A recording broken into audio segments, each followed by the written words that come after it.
एक ऑस्ट्रेलिया के विदेश का एक आदमी था जिसका नाम था विक्टर सेरेब्रियाकोव। तो ये जो व्यक्ति था, ये जब अपने स्कूल गया तो 15 साल की आयु में ये बड़ा मंदबुद्धि था और बच्चों की अपेक्षा ये 3 बार फेल हो गया एक ही कक्षा में। तो एक बार टीचर ने इनके माता पिता से कहा, माता पिता ने कहा कि आप ध्यान दें, लेकिन एक दिन टीचर को बड़ा गुस्सा आ गया। प्रिंसिपल ने इसे मार लगाकर कह दिया, तू डफर है, तेरा स्कूल आना ना आना बेकार है, तू कुछ नहीं बन सकता अपने जीवन में क्योंकि तू मंदबुद्धि है, तू मूर्ख है, निकल जा यहां से, अब मत आना।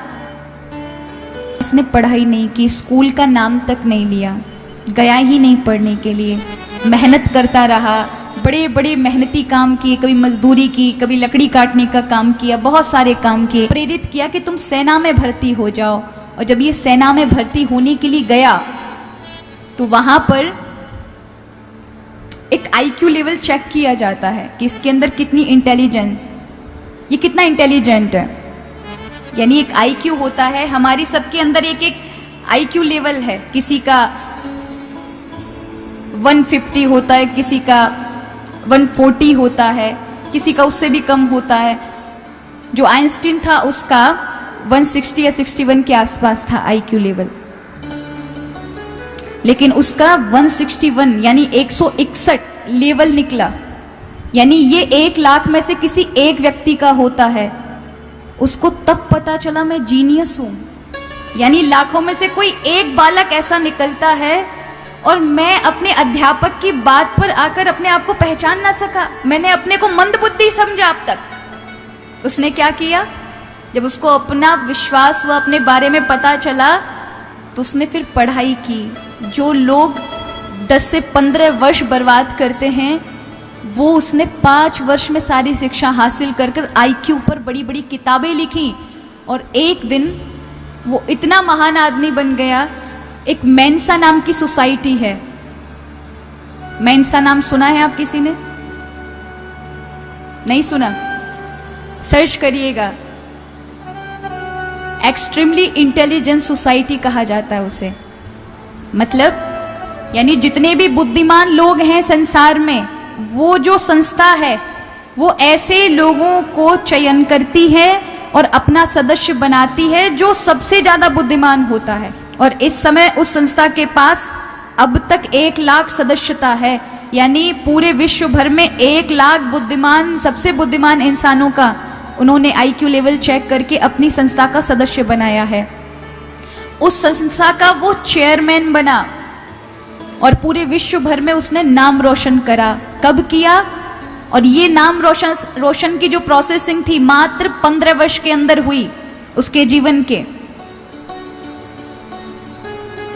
आप विचार करें कि एक आदमी जो कुछ भी नहीं था लेकिन अपने आप को जान पाया तो कितना बड़ा इंसान बन गया कि विश्व भर में आज उसे लोग जानते हैं। वो अब नहीं रहा, लेकिन फिर भी उसके नाम से बड़े बड़ी चीजें लिखी जाती हैं। क्यों? क्योंकि उसने अपने अवचेतन मन को परिश्रम में लगाया। अब अवचेतन मन को कैसे जगाएं? उसके लिए आप जिस लक्ष्य की ओर अपने, अगर आपने बहुत सारे लक्ष्य बना रखे, कई युवा इसलिए लक्ष्य तक नहीं पहुंच पाते क्योंकि उनको संदेह होता है कि हमने जो राह चुनी है इससे अच्छा मेरे मित्र ने जो चुनी थी वो चुनना चाहिए था, मैंने इंजीनियर बनने का सोचा है, मुझे डॉक्टर, तो भटक जाते हैं। फिर ना तो वो लक्ष्य तक पहुंच सकते हैं, ना ही ये प्रकृति और परमात्मा आपका साथ दे सकते हैं। तो आप अपना एक निर्णय लें, आप क्या बनना चाहते हैं। अगर आप अध्यात्म राह में आना चाहते हैं तो फिर उसके बाद कोई दूसरी राह नहीं चुननी है, ये मन में आने ही नहीं चाहिए। लक्ष्य एक होता है। जो लक्ष्य बार बार बदल रहे हो, वाकई अभी आपको सोचना चाहिए उसकी ओर कि आप लक्ष्य पर नहीं हैं।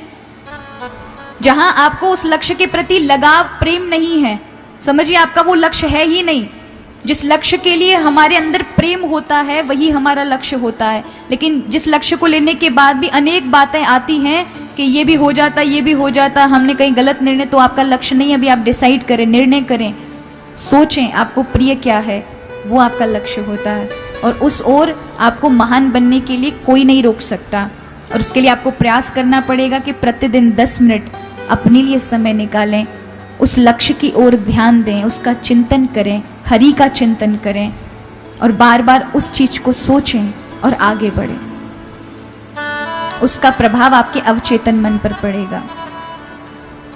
तो इस तरह से ये कॉन्शियस सबकॉन्शियस माइंड काम करता है। तो यहाँ वो भाई अगर बहन बैठे होंगे तो उनको पता चल गया होगा कि कॉन्शियस माइंड सबकॉन्शियस माइंड ऐसे काम करता है और ऐसे लक्ष्य तक जाकर लग सकते हैं। अगर आप